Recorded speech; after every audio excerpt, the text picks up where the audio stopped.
terms of my question, I think most people here believe that it's extremely important in everything that we're doing to speak our mind, to speak freely. That's why we're here. But in terms of practicality, there's a lot of things that get in the way of our lives. So students, we have our GPA to look out for, job prospective. So in terms of practicality, what are kind of maybe your tips and your perspective on the steps that students can take to kind of speak their mind while not sacrificing kind of their future perspectives? Well, I can tell you a couple of things that are very practical. Don't write in your essays what you think the professor wants to hear. There's absolutely no excuse whatsoever for doing that. Now, first of all, most professors, even those who have descended into a state of ideological possession, let's say, most of them still have enough character to grade an essay that's well written properly.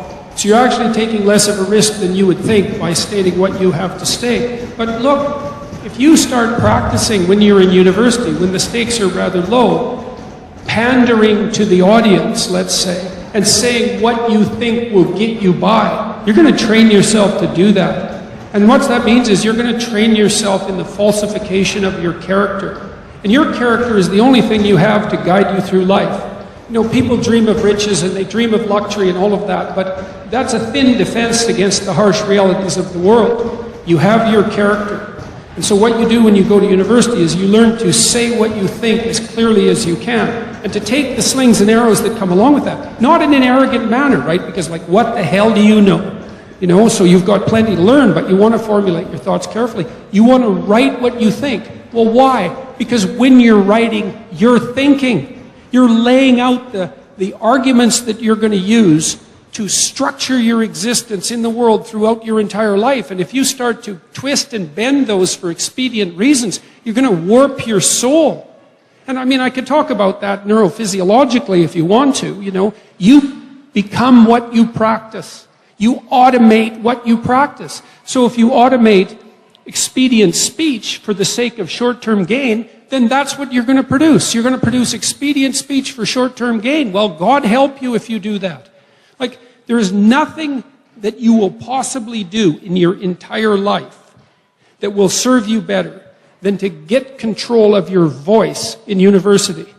And obviously you do that by reading, right? You read great people. You do that by writing what you think. You stay true to yourself while you write what you think, and you take the risks and you gain the benefits that go along with that. You learn to stand up and speak and to listen carefully.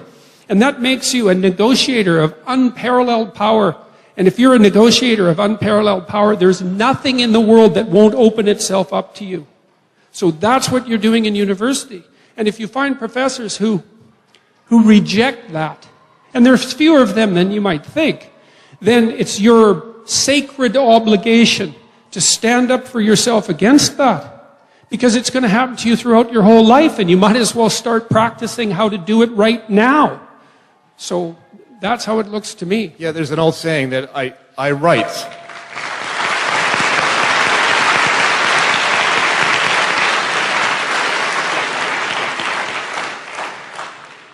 I write in order to know what I think. And you'll note how compelled speech interferes in that process, yes? So the idea that you have to write what your professor wants is a form of compelled speech. It's like, I really do believe that this is a fundamental issue. As a therapist, say, when I'm trying to help someone set their life straight, I do my best not to compel their speech. And the reason for that is quite clear. It's like, you have your destiny with all its attendant triumphs and sufferings, and it's on your shoulders. I don't want to tell you how to think. I don't want to tell you how to think because I do not know how you should think.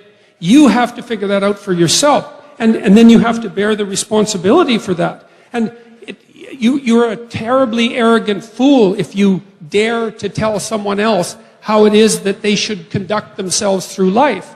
Now, having said that, well, obviously I say, well, you should tell the truth, or at least you shouldn't lie, but that's not a dictate of action, so to speak. It's a dictate of process. It's like, well, you shouldn't interfere with the mechanism that allows you to solve all the problems that you will face in your life. And you come to university maybe to prepare for a profession, and to set yourself up economically, but to set yourself up economically properly. I don't care what your profession is going to be. There is no one who is more powerful than someone who can communicate. It doesn't matter what the field. It doesn't matter if you're a plumber or a politician. If you can formulate your thoughts clearly, if you can conduct yourself honorably in your action and your speech, if you're articulate and careful, then the world opens itself up to you. You have an unlimited horizon of possibility. So, Thank you very much. yeah.